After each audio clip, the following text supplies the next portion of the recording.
पदाधिकारी कोई महत्वपूर्ण नहीं होता, सेना लड़ती है, सेनापति का नाम होता है। लेकिन यदि शतरंज का खेल होता, उसमें देखा होगा आपने, तो राजा प्रमुख होता है, राजा को निश्चय लग गई और जगह नहीं बची तो खेल खत्म। तो युग निर्माण योजना जो हमारी है, उसके जो हमारे शुद्ध सारे संचालक हैं वो परम पूज्य गुरुदेव हैं। हम सब जितने लोग हैं पूरे विश्व में 15 करोड़ लोग गायत्री परिवार के हैं। हम सब लोग जो भी कार्य करते हैं, गीत गाते हैं, अपना कुछ छोटा मोटा बोलते हैं, कुछ थोड़ी बहुत कथा वथा कर लेते हैं और जो काम करते हैं, वो सारे के सारे लोग परम पूज्य गुरुदेव के तप से ही चल रहे हैं। हमारा अपना कोई किसी का तप नहीं, क्योंकि हम इतना कर भी नहीं सकते, हमारी क्षमता भी नहीं है और वो भी। उन्होंने जो हमें जो बताया है उस आधार पर ही हमको अपने को कसौटी पर कसना, उसमें संवाद करेंगे, बातचीत करेंगे। अब निवेदन यह है कि आप अपने मोबाइल फोन सारे के सारे सबके साइलेंट पे कर लें, कोई बीच में वीडियो मत बनाइएगा, कोई फोटो मत खींचिए, कुछ मत करिए। ये काम करने वाले दूसरे लोग हैं, आपको कोई नियुक्त नहीं करा हमको सब हम फोटो खींचेंगे और ये करेंगे, सब क्यों करते हैं? एक परम पूज्य का वाक्य है, हम निवेदन करना चाहेंगे उस वाक्य को अपना ध्येय वाक्य बनाएं और वो वाक्य है उनका अपना मूल्य समझो और विश्वास करो कि आप संसार के सबसे महत्वपूर्ण व्यक्ति हैं। इस वाक्य को अपना ध्येय वाक्य बनाओ, रोज इसको बोलो कि हम संसार के सबसे महत्वपूर्ण व्यक्ति हैं। तो जब सबसे महत्वपूर्ण व्यक्ति हैं तो फिर मैं महत्वपूर्ण केवल मानने से नहीं, मुझे दिखना भी चाहिए, मेरी भाषा में, मेरे व्यवहार में, मेरे प्रत्येक कार्य में वो विशेषता नजर आती है और मेरे रंग में विशेष हूं, कोई दूसरा कहे कि विशेष है। यदि मैं स्वयं अपनी बात करना देखो यार मैं आदमी खराब हूं तो मैं सही बात बोलूंगा, आपको बुरा लगता है, मतलब मैं प्रचार कर रहा हूं, मैं सही बोलता हूं, बाकी लोग नहीं बोलते।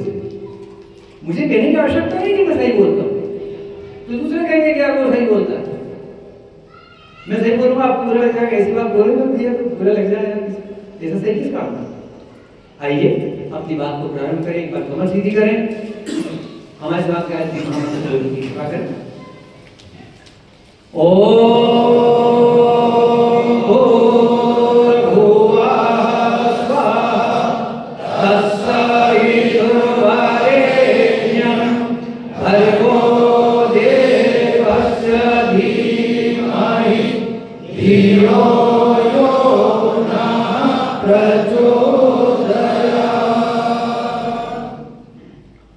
निखिल ब्रह्मांड में व्याप्त परमात्मा सत्ता सूक्ष्म गुरुदेव परमंदरीय माता जी यहाँ पर इस कार्यक्रम में हमारे आए, हमारे जिला समन्वयक पाटीदार जी, हमारे सुनील भैया, विश्वकर्मा जी, हमारे यहाँ के मुख्य प्रबंधक ट्रस्टी आदरणीय पाटीदार जी भाई साहब और समस्त ट्रस्टी लोग धार जिले के स्थान से आए सभी लोग, विशेष रूप से हमारे हमारे सतपाल जी भाई साहब, हमारे भाई साहब आप पधारे, आपका स्वागत है और बहुत अच्छा आप उसमें। हमारे वाहन चालक हैं वो भी सिख धर्म को मानते हैं और वो है वाहन चालक, लेकिन वो शक्तिपीठ पे आते हैं तो कभी भी खाली नहीं बैठते, वो कोई ना कोई काम ढूंढते और कुछ ना कुछ करा करते हैं, क्योंकि सेवा धर्म जो है वो सिख धर्म में सबसे बड़ा माना गया है। और दूसरे लोग उदाहरण उसका लेते हैं, हम लोग तो अपने आप को बड़ा मानते हैं, हमको झाड़ू लगाने में संकोच करते हैं, लेकिन जो सिख धर्म है उसमें मतलब वो जूते साफ करवा लो, वो बर्तन साफ करा लो, झाड़ू लगा लो, बड़े प्रेम भाव करते हैं। आपको प्रणाम, आपकी श्रद्धा को प्रणाम। और सनातन संस्कृति को बचाने के लिए, सनातन संस्कृति को समृद्ध बनाने के लिए जिस समय संकट आया था उस समय एक नए धर्म का प्रादुर्भाव हुआ तो वो सिख धर्म था। हम शीश कटाने को तैयार हैं, लेकिन धर्म की रक्षा करेंगे, उसके लिए आप बधाई, हमें बहुत अच्छा लगा। आइए बात को प्रारंभ करते हैं, उसी वाक्य पे आते हैं। अपना मूल्य समझो और विश्वास करो कि आप संसार के सबसे महत्वपूर्ण व्यक्ति हैं। हम लोग बातचीत करेंगे ना, बातचीत करने में आपको जवाब नहीं देना पड़ेगा। बातचीत मतलब अकेला नहीं बोलता, अकेला बोलता वो भाषण होता, भाषण नहीं देना, बातचीत करेंगे। तो हमसे कोई पूछे कि आप कौन हो तो क्या बताएंगे भैया? आपको पूछेगा आप कौन हो, ये पीले कपड़े पहनते हो तो कौन? तो बोले गायत्री परिवार। अच्छा भैया, गायत्री परिवार बनने में तो आपका काम क्या है? यज्ञ करना, यज्ञ करना, कथा करना, क्या है? क्यों पहने आपने पीले कपड़े? क्यों करते हो ये काम? यज्ञ करना है, यज्ञ तो दूसरे है, तो ब्राह्मणों का काम है। आपका तो नए ब्राह्मण तो गए आप हैं, तुम तो आप तो पाटीदार हो, आप तो आदिवासी हो, आप तो फलाने हो, ये क्यों कर रहे हो? बेटे जवाब देंगे आप, बोलो, वही तो हम बातचीत कर रहे हैं। इसलिए मैं अपना मूल्य समझो और विश्वास करो कि आप संसार के सबसे महत्वपूर्ण व्यक्ति हो। हमें ये पता नहीं होगा कि हम कौन हैं और हमें क्या दायित्व मिला है, तो हम जो कर रहे हैं हम बहुत बड़े भ्रम में, भटकावे में रहेंगे। इसलिए मैं पता होना चाहिए मेरी ड्यूटी क्या है, अब मुझे करना क्या है। मुझे यही पता नहीं मुझे करना क्या है, तो चले जा रहे हैं। बोले कहाँ जाओ? बोले बस यूं ही, कहाँ जाओगे? बस वैसे बाहर निकले थे, वो नहीं।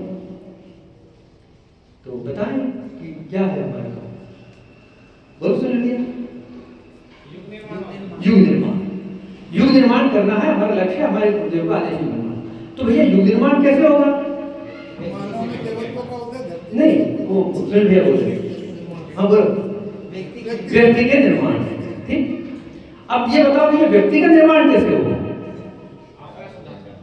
नहीं, वो बदलिए भैया, वो है माता मत पर ऊंचा होगा चारों बलदान से। आप नारा बदल रहे, इधर उधर ढालमेल कर रहे हो। नहीं, संविधान अनुष्ठान तो तब फिर हमको करना पड़ेगा, संविधान अनुष्ठान तो तब फिर हमको करना पड़ेगा। लेकिन व्यक्ति का निर्माण मतलब तो परम पूज्य गुरुदेव ने लिखा है, मनुष्य का निर्माण, मनुष्य का जन्म हो पाना है, लेकिन उसमें मनुष्यत्व आना वो कठिन काम है। मनुष्य का जन्म तो सहज है, लेकिन उसके अंदर मनुष्य का लाना वो कठिन काम है। हमारा काम जो है, जो युग निर्माण तक पहुंचेंगे, तो युग निर्माण की सीढ़ियां कहां से शुरू होती है? व्यक्ति निर्माण, फिर समाज। ठीक, व्यक्ति अच्छा बन गया तो फिर परिवार, तो परिवार से समाज। अब व्यक्ति निर्माण के लिए मुझे क्या करना पड़ेगा? तो किसका निर्माण करना है? व्यक्ति तो भगवान ने मतलब संयोग से वो बनता है, जन्म लिया। हम व्यक्ति का निर्माण करेंगे कैसे? अपना सुधार, साधना और स्वाध्याय है ना? साधना और स्वाध्याय नहीं, ठीक है। साधना मतलब माला, साधना मतलब माला, आत्म परिष्कार कैसे करेंगे? अपनी गलतियों को दूर करना। तो गलती हमारी बताएगा कौन? क्या हम ही बताएंगे? हम ढूंढेंगे तो दूसरा बताएगा? क्योंकि मैं तो मेरी हर बात को वो करूंगा। मुझसे पूछा गुस्सा क्यों करते? आपने बात कैसे करी? गुस्सा नहीं करते क्या करेंगे? मतलब मैं गुस्सा भी करूंगा और आपने टोका तो मैं देख दूंगा, मैं तो सही कर रहा हूँ, ये तो करते। क्यों आपने मैं झूठ क्यों बोला? भैया मुझे झूठ बोलना जरूरी था, सही बोलते तो फंस जाते। हम गलत बोलते हैं, गलत काम करते हैं और गलत को हम सही ठहराते हैं, और फिर हम कहते हैं हम बदलेंगे, युग बदलेगा, हम सुधरेंगे, युग सुधरेगा। क्यों सब गलती हो रही? देखो, हम जो यज्ञ करते हैं, ये सब करते हैं, किसी ने पूछा क्या एक बार बताओ आप यज्ञ करते हो, दूसरे ब्राह्मण लोग यज्ञ करते हैं, आप प्रज्ञा पुराण कथा करते हो, वो भागवत पुराण कथा करते हैं, शिव पुराण करते हैं, तो आपको नया ये कथा बच्चा कोई कमी है क्या? तो आप नए कथा आप शुरू कर दिया, और क्या आपका उद्देश्य क्या पैसा कमाना है? हम क्या देखें, हम किस लिए करते हैं, ये तो हमें विचार करना पड़ा। दुकान किसी ने खोली तो दुकानदार हिसाब तो लगाएगा ना, क्या मुझे लाभ हो रहा है क्या हानि हो रही है, कि करता जाएगा दुकान, तो भैया कितना लाभ हुआ? भैया पता नहीं यार कितना क्या आ गया, ऐसा तो नहीं हो सकता। उसको तो हर वर्ष का अंत जब आता है, दीपावली का आता है, तो उस समय हिसाब लगाता है, नहीं तो यदि उसमें है सास की उसमें तो उसमें लगाता है, और ऑडिट होता ऑडिट कराता है, तब बैलेंस शीट प्रस्तुत करता है, भैया इतना प्रॉफिट हुआ, इतना लाभ, और ये बचा हमारे पास, ये बैलेंस है। तो हम इतना बड़ा लक्ष्य लेके चल रहे हैं और हमें पता ही ना हो कि हम कर क्या रहे हैं, और हम किस दिशा में जा रहे हो, काम हो रहा है नहीं हो रहा है। एक बात का आप अच्छी से ध्यान रख लें, बढ़ती हुई संख्या या पीले कपड़े वालों की संख्या या बढ़ती हुई आने वाले कार्यक्रमों में भीड़, ये किसी सफलता का द्योतक नहीं है। भीड़ इकट्ठी कर लेना या लोगों को बुला लेना, इससे ये ना माना जाए कि हम आत्ममुक्त हो जाएं और ये मान लें कि कार्यक्रम बहुत सफल रहा, आप चुप लोग हैं। अश्वमेध यज्ञों में विशाल जन्मेजय की उम्र थी। 1992 में पहला अश्वमेध यज्ञ जयपुर में हुआ था, बाद में फिर भोपाल में भी हुआ, जबलपुर में भी हुआ, जगह जगह स्थान स्थान पे भी, पूरे विश्व स्तर पे भी हुआ, कनाडा में मांट्रियल में भी हुआ। लेकिन वो जन्मेजय जो इतनी उमड़ी, उससे तो लगना चाहिए था अब तक तो पूरे विश्व में परिवर्तन हो जाने थे। लेकिन परिवर्तन किस बात का? पीले कपड़ों का नहीं, कोई जरूरत नहीं कि पीले कपड़ों, विचारों का परिवर्तन हो। अभी हमने बात करी, भाई साहब से कहा कि एक बात पूछना चाहेंगे, गायत्री महाविज्ञान कितने लोगों के पास? मेरा हाथ खड़ा करो जिनके पास गायत्री महाविज्ञान है, जरा ऊपर करो। ठीक, हाथ देखो। अब जिन्होंने गायत्री महाविज्ञान पढ़ा है वो हाथ खड़े करो। अच्छा, अब उसमें 12 तरह के तप लिखे हैं, जिनको नाम याद हो वो हाथ खड़े करो। अब बना लो तो वीडियो। तो भैया गायत्री महाविज्ञान खरीदा क्यों? किस लिए खरीदा? हम इसीलिए निवेदन कर रहे हैं, सबसे कठिन काम है जो हम नहीं कर रहे। हम चले गए सीधे समाज निर्माण पे, हम चले गए सीधे प्रवचन करने पे, हम चले गए सीधे यज्ञ करने पे, और यज्ञ कर लिया, अच्छी खासी जो भी राशि वाशि है उसकी चित बना के दे दी, और ये मान लिया बहुत बड़ा काम हो गया था, बढ़िया हो। बस आप तो गायत्री माता की उपासना करो, गायत्री माता सब काम कर देगी। भगवान यदि सारा काम कर देगा और आप हम कुछ नहीं कर पाएंगे तो भारत की दुर्दशा नहीं होती। भारत की दुर्दशा का बहुत बड़ा कारण ये रहा कि लोग ये मान के चलते रहे कि भगवान सारा काम कर देगा। जब जगन्नाथ के मंदिर पर हमला होने वाला था, उस समय लोगों ने चेताया कि वो गैंडमी चला आ रहा है, मंदिर पर हमला होने वाला है। उन्होंने कहा भगवान सब रक्षा करेंगे, और अभी मुहूर्त नहीं है। युग निर्माण यदि करना है आप में से किसी को है, और यदि टी से वास्तव में अपने आप को गुरुदेव का पक्का शिष्य समझते हैं, तो संकल्प लीजिए कि हम व्यक्ति निर्माण करेंगे, और व्यक्ति निर्माण में पहला मेरा निर्माण करना है। अपना निर्माण किए हुए बिना आप युग निर्माण की बात भी नहीं कर सकते। हमें कोई अधिकार नहीं है युग निर्माण की बात करने का, क्योंकि सूत्र है हमारा, हम बदलेंगे युग बदलेगा। मैं नहीं बदलूंगा, मैं नहीं सुधरूंगा तो मैं क्या वो है, मैं अधिकार क्या है मैं इनको कैसा बोलूं कि ये ठीक नहीं है, पहले मैं तो बोलूं। और मुझे करने के लिए परम पूज्य गुरुदेव ने ऐसा नहीं, उन्होंने 3200 किताबें लिखी। एक पुस्तक व्यक्ति का जीवन बदल देती, एक पुस्तक, एक विचार व्यक्ति का जीवन बदल देता। परम पूज्य गुरुदेव ने कहा था कि एक रूस में एक आदमी हुआ था जिनका नाम था, क्या नाम था उनका, साम्यवाद के जनक, क्या नाम? मार्क्स, कार्ल मार्क्स ने पुस्तक लिखी द कैपिटल, और उस एक पुस्तक ने, द कैपिटल ने रूस में क्रांति कर और राजतंत्र को खत्म करके साम्यवाद आ गया, और क्या साम्यवाद नहीं आया, दूसरे देशों में भी आया। तो परम पूज्य का जब एक पुस्तक क्रांति कर सकती है तो हम इतनी पुस्तक लिखेंगे तो क्रांति नहीं करेंगे। और अभियान का नाम दिया, हमारे अभियान का नाम है विचार क्रांति अभियान। और विचारों की क्रांति कहां होगी? मस्तिष्क में, यही तो होगी। और मस्तिष्क में विचार जाने के साधन कितने हैं, रास्ते कहां कितने हैं? विचार कहां से जाएंगे? या तो नहीं, पहले तो कहां से जाएंगे, क्योंकि पहले तो सुने, और दूसरे नंबर पे ध्यान।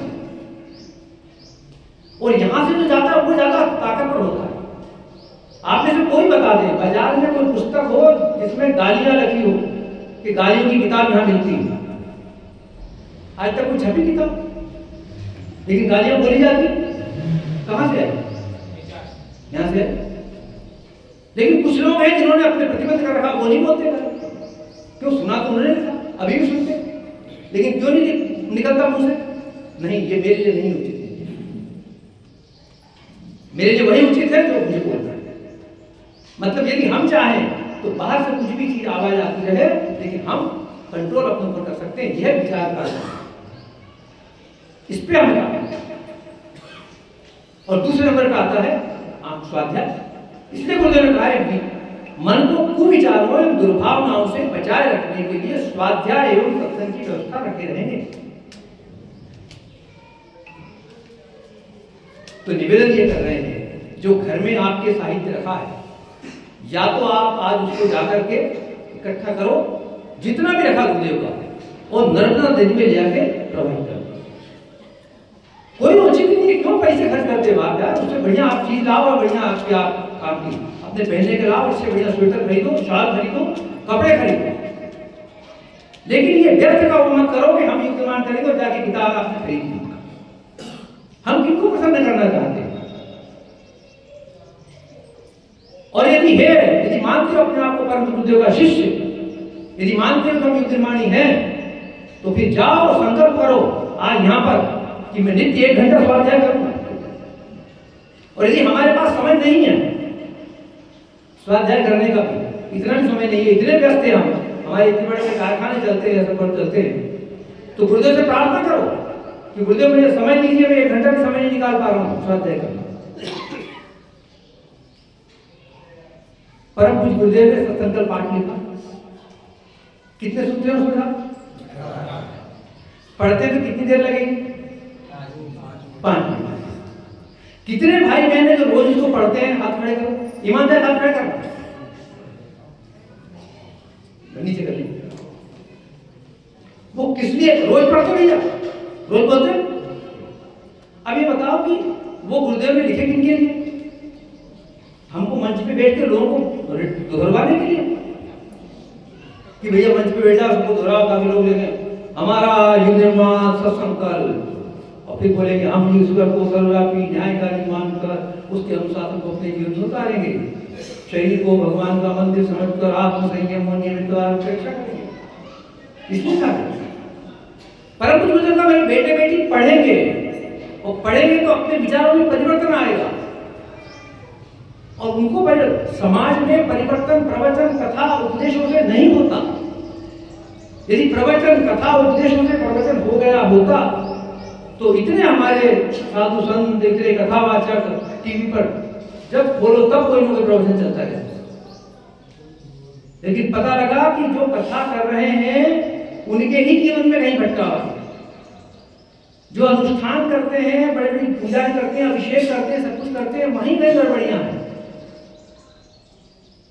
तो हमारा जो हम जो लेके चले, हमारे गुरुदेव ने कोई कथा करी, प्रवचन करते थे, वो संपर्क से कार्यकर्ताओं के बीच में बात करते थे, जहाँ जाते थे वो कार्यकर्ताओं से बातचीत करते थे।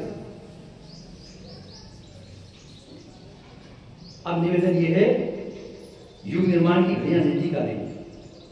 युग निर्माण तो होना तय है, परंतु मुझे सारी व्यवस्था बनाई है, परमात्मा की सारी व्यवस्था बनी हुई है। जरूरी नहीं पीले कपड़े वाले करेंगे, कोई भी कर लेंगे, वो तो बहुत है, उसके लिए इसकी आवश्यकता थोड़ी है। जरूरी नहीं गायत्री मंत्र आता उसे, गायत्री में सद्बुद्धि को देने वाला मंत्र, सद्बुद्धि जिसके पास होगी वो करेगा। व्यक्ति निर्माण का आशय ये हुआ कि आदर्शों पर चलने वाला। यदि 2 विकल्प हो कि बताओ तुम क्या पसंद करते हो, जब ऐसा समय आया था कि ये सिर कटाओ या शिखा कटाओ, लोगों ने कहा शिर कटाओ।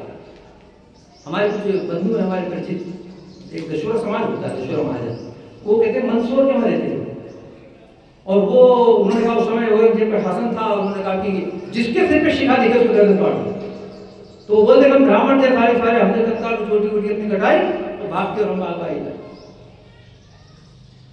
ये हमारे बेटे हैं सतपाल जी भाई साहब, गुरु गोविंद सिंह जी के 2 लड़के थे, 4 थे, 2 तो हो गए थे, 2 बचे थे, उनको पकड़ लिया गया और उनसे कहा परिवर्तन कर लो, उन्होंने कहा नहीं। तो क्या उम्र थी उनकी? उससे 11 साल हो, और दोनों को जिंदा दीवार में चुनवा दिया गया। हंसते हंसते दोनों ने अपने प्राणों को बलिदान कर दिया, तब जाके उनका नाम लिया जाता है, तब गुरु गोविंद सिंह जी समय आ गया, ऐसे लोग चाहिए जो अपना शीश कटा सके, कोई आए, तब लोग उठ करके आए, कोई दयाराम नाम का आया, कोई भाई राम नाम का आदमी आया, कोई हरियाणा का आया, कोई कहाँ से आया, 5 लोग खड़े हुए, अंदर ले गए और खच की आवाज आई, ऐसा लगा कि सिर काट दिया, सिर नहीं काटा था, बकरा काटा। लोगों ने मार दी, तो बाद में पर्दा खोला, 5 गले माला थी। आज भी जब उनका रूप निकलता है तो पंच प्यारे आगे तलवार निकलती है। जो अब हमें बलिदान नहीं देना, लेकिन कम से कम आदर्शों पे चलने की हिम्मत तो हम जुटा दें। पीले कपड़े पहनने से कोई परिवर्तन समाज में आने वाला नहीं। समाज में परिवर्तन आएगा तो मैं बोलता क्या हूं, मैं करता क्या हूं। और यदि मैं गाड़ी लेके जा रहा हूं, मेरी मोटरसाइकिल है या मेरा वो है, और ट्रैफिक पुलिस मुझे हाथ दे देता है कि तुमने हेलमेट नहीं लगाया, और हम बजाज के साथ भूल गया मैं सॉरी करो, तत्काल हम कहते हैं चलो भैया कितने रुपये रसीद बनेगी, रसीद बना दो जल्दी से, आज मैं भूल गया कल मैं बैंक क्या हूँ। वो चाहिए हमारे अंदर। जब हम बोलते हैं कि अनीति से प्राप्त सफलता की अपेक्षा नीति पर चलते हुए असफलता को शिरोधार्य करेंगे, तो फिर मैं क्यों जाऊँ ऑफिस में और क्यों कहूँगी यार पैसे देके मेरा काम कर रहा हूँ। वो हमारे अंदर चाहिए। हम असफलता को कैसे शिरोधार्य करेंगे। हमें से कई लोग बैठे होंगे जो अपने बेटों को परीक्षा दिलाने के लिए या पोते को परीक्षा दिलाने के लिए 10वीं के बाद में 2 साल का डमी एडमिशन दिलाए। डमी मतलब ये होता है कि किसी प्राइवेट स्कूल में नाम दर्ज कराए थे और वहां उसकी अटेंडेंस लगती रहती और वो कहीं कोचिंग पढ़ता है, परीक्षा के टाइम पे आता है और दे देता है। अपने बच्चे को हमने गलत रास्ता बता दिया, बोले बेटा सफलता इस तरह से प्राप्त की जाती है। दूसरों को फिर गर्व साथ कहते हैं हमने 2 साल बचा लिए। आपने 2 साल नहीं बचा दिया, आपने एक पीढ़ी बिगाड़ दी। बच्चे के मन में ये संस्कार डाल दिए कि बेटा सफलता के लिए शॉर्टकट ढूंढो, इस रास्ते से मत जाओ जो राजमार्ग है। वहां नकली उसकी अटेंडेंस लगी, नकली हाजिरी लगी और वो लड़का बाद में, अब वो लड़का डॉक्टर बन जाता है। आप क्या उम्मीद करेंगे उसके अंदर मानवता होगी? हम यदि जो निर्माणी है, मेरे परिवार में कोई मेरा बेटा है या मेरा पोता है और यदि ये बात आती है तो हम कहते नहीं बेटा ये करके हमें मंजूर नहीं, तब हमें होगा कि हम बदलेंगे, यूं बदलेगा, हम सुधरेंगे सुधरेगा। वरना हम आते रहेंगे, गीत गाते रहेंगे, ना ये होना है ना वो होना। और वो तोते वाली जो कहानी है वो आपको पता है। शिकारी आया, शिकारी देखा कि शिकारी वो आ रहा है आगे, एक साधु को दया आई, तोतों का झुंड बैठा हुआ था, तो शिकारी आ रहा था जाल लेके। उन्होंने कहा यार ये तोते फंस जाएंगे जाल में, तो उनको इसको पाट पड़ा था, तोते जल्दी रट लेते हैं। तो पास में गया और कहा कि भैया एक काम करो, मैं जो बोलता हूँ वो बोलो। उन्होंने कहा बोले बोलो। शिकारी आएगा, सब बोला शिकारी आएगा, जाल फैलाएगा, जाल फैलाएगा, जाल में दाना डालेगा, दाना डालेगा, जाल में नहीं फंसेंगे, नहीं फंसेंगे, नहीं रट बजा, अच्छे रट लेना, ठीक। शिकारी आया, तोते चिल्ला लगे, शिकारी आएगा, जाल फैलाएगा, दाना डालेगा, जाल में नहीं फंसेंगे, नहीं फंसेंगे। उन्होंने कहा तो समझ गए यार आप आएंगे नहीं कोई। उन्होंने कहा अपन अपना काम तो करो, उसमें जाल फैला, दाना डाला, फिर से आए और वो खाने लगे और फिर बोल रहे शिकारी आएगा, जाल फैलाएगा, दाना डालेगा, जाल में नहीं फंसेंगे। शिकारी ने जाल की फंस गए, डाला उसमें कंधे पे, वो सब उसमें जाल में फंसे हुए, बोल रहे शिकारी आएगा, दाना डालेगा, जाल में आप नहीं फंसेंगे, नहीं फंसेंगे। हमारे भी हम भी नहीं करते, हम भी सारे तोते बने हुए। मैं तो भाइयों बात करती है, लेकिन आप मेरे भाई बहन, यदि हम अपने से अपनी बात ना करेंगे और केवल मात्र ये करके और खुद से क्या आपने लड्डू नहीं बढ़िया बाप ने बनाया है और घी भी भैया इन्होंने बाजार करने दिलवाया है, वो गाँव से बुलवाया 110 वो बाप ने अपने खाने के लिए जाएंगे, कोई जलेबी आपने खाई नहीं। हमने पूछा भाई साहब से पंखे क्यों चला है टीवी का, तो उन्होंने कहा भाई साहब वो कह रहे हैं कि वो चला है। मैंने इसलिए कहा था गायत्री महाविज्ञान पढ़ो। गायत्री महाविज्ञान में 12 तरह के तप है, उसमें पहला तप है अस्वाद, दूसरा है तितिक्षा। और तितिक्षा का मतलब होता है आपके पास में साधन है लेकिन हम प्रयोग नहीं करेंगे। अभी तो ठंड का सीजन चल रहा है, आपका दर्द नहीं, आपके दिल में दर्द नहीं होगा, लेकिन मेरे दिल में पीड़ा हो रही है ये जलते हुए बल्ब देखकर, पंखे चलते हुए देखकर। ये जो पैसा, ये जो इलेक्ट्रिसिटी जल रही है, ये जो बिजली इसमें जल रही है, ये कहीं ना कहीं उत्पादन तो हो रहा है ना, ये हम अनावश्यक रूप से इसका उपयोग कर रहे हैं। और हम दूध परम पूज्य गुरुदेव का उदाहरण देते हैं। परम पूज्य गुरुदेव मई की गर्मी में शांति हरिद्वार में ऊपर के कमरे में रहते थे, पंखा अपने लिए नहीं चलाते थे। कोई व्यक्ति आता था तो अपने हाथ से खटका चालू करते थे, जाने के बाद बंद कर देते थे। उस गुरु के शिष्य हमें जो नवंबर के महीने में पंखे चलाते, आप गुरुदेव से आंखें मिलाइए और कहिए उनसे मैं आपका शिष्य हूं और मैं आपके उस पर चल रहा हूं। कैसे मिला पानी भैया, बंद करो अब तो, कोई अभी नहीं सुन जाएगा। दिन में बिजली चलाने की क्या आवश्यकता है? पैसा लगेगा वो तो अलग है, लेकिन पैसे के साथ में जहां से उत्पादन होगा, हमारे देश का तो उत्पादन है ना वो। फिर बिजली की जब कटौती होती है तो बिजली कटौती हो रही है, कटौती करेंगे क्या? क्योंकि उत्पादन तो उतना ही रहेगा, तो कहीं ना कहीं तो करना पड़ेगा। अपने घर की वस्तुओं का जिस तरह से प्रयोग करना चाहिए वो करें। एक और देखिए, अभी यहाँ हम आए, जूते चप्पल कहीं भी खोल देते हैं, कहीं भी मजा मर्जी में खोल देंगे। हमने हमारे अरुण भैया हमको कहा, भैया अरुण भैया काम करो, सबके जूते चप्पल लाइन से लगाओ, उन्होंने लगाया। सारी बाइक जितनी खड़ी है बाहर वो सारी बेतरतीब खड़ी हुई है। ऐसा लगा किसी को ब्याहवाली में आया, ब्याहवाली में तो बेचारे गार्ड रहता है, वो कहता भैया साइड से लगाओ, साइड से लगाओ, पार्किंग की व्यवस्था रहती है। युग निर्माणी का मतलब होता है वो दिखना चाहिए। हम कहीं भी जाएं, आपकी गाड़ियां इस तरह से व्यवस्थित खड़ी हो, कोई लगे कि कोई समझदार लोगों का कार्यक्रम हो रहा है। यह लगी नहीं रहा, जिसने मर्जी है गाड़ी खड़ी कर दी, किसी ने खड़ी कर दी, कहीं भी कर दी। हमारे अंदर अपना स्वभाव बनाए, आदत बनाए, हमारा संस्कार बन जाए। संस्कार वो नहीं होते जो हम कर्मकांड कराते हैं, वो केवल 16 संस्कार नहीं होते। संस्कार जीवन जीने की कला है। संस्कार जीवन के प्रत्येक क्षण में दिखाई देना चाहिए कि संस्कारवान है। हमने कहा मान लिया कि पुरुषों संस्कार होता है, नामकरण होता है और जातकर्म होता है और शिक्षा वो होता है, एक दो कोई संस्कार होता है। नहीं, संस्कार वो होता है जो आपके क्षण क्षण पे प्रतिक्षण आपके कार्यों में दिखाई देता है। हम गर्व के साथ कैसे युग निर्माण परिवर्तन कैसे दिखे वो समाज में परिवर्तन देख। आप जब आपकी गाड़ी यहाँ पे व्यवस्थित खड़ी होगी, कोई आके देखेगा यहाँ कितनों का कार्यक्रम हो रहा है, गाड़ियाँ कितनी व्यवस्थित है, कोई गाड़ी नहीं खड़ा है लेकिन गाड़ियाँ सबकी व्यवस्थित। ये कब आएगा हमारे, इस पर विचार करें हम, हमारा हर काम व्यवस्थित हो, हम लगे कि युग निर्माणी है। कैसे युग निर्माणी करेंगे हम?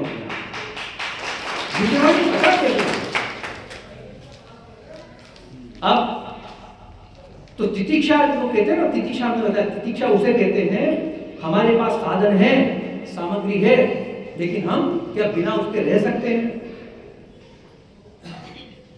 ठंड के दिन है, गर्म पानी से नहाना, कितने गर्म से नहा सकते हैं, कितने कम गर्म से नहा सकते हैं? क्या ठंडे से नहाया जा सकता है? गर्मी के दिन है, आपके घर में कूलर है, बिना कूलर के रह सकता हूँ, नहीं रह सकता? बिना पंखे के कितनी देर रह सकता हूँ?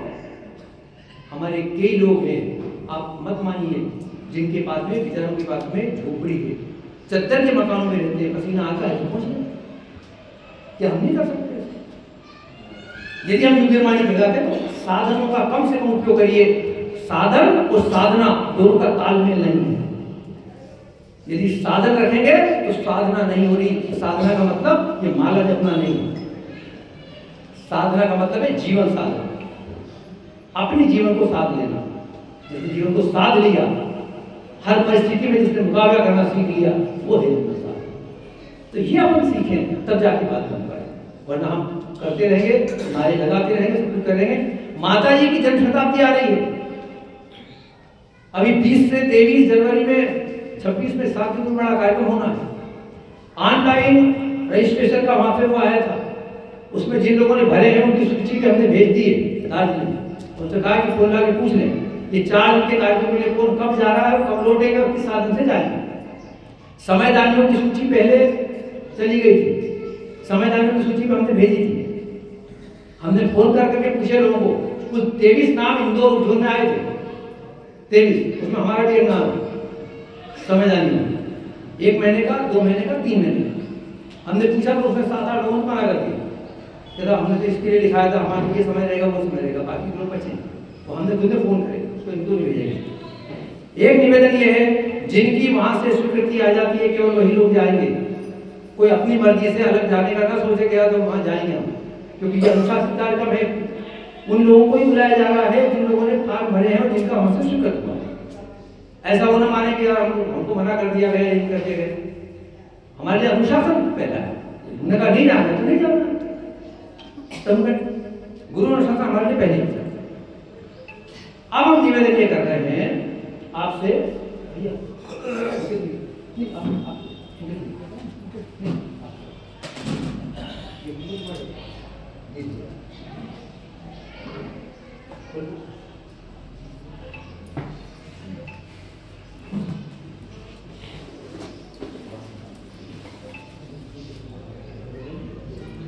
आइए खेल दिखाते हैं आपको। आज की बातें तो करेंगे अपन, वो कुछ उसके माध्यम से करेंगे।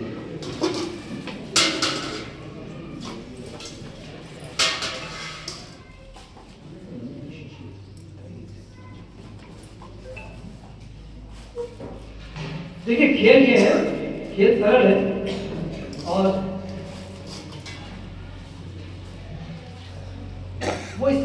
ये आपको निवेदन कर रहा हूँ कि ये इसके माध्यम से समझ में जल्दी आता है, बात करते हुए प्रयास समझ में नहीं आता। और ये है कि ये मैं इसमें पानी भर रहा हूँ और ये पानी जो है इसमें जा रहा है। अब ये पानी साफ है या गंदा है? बोलो बात, साफ है कि गंदा? साफ। अब इस पानी में हम क्या करते हैं, ये 2 बूंद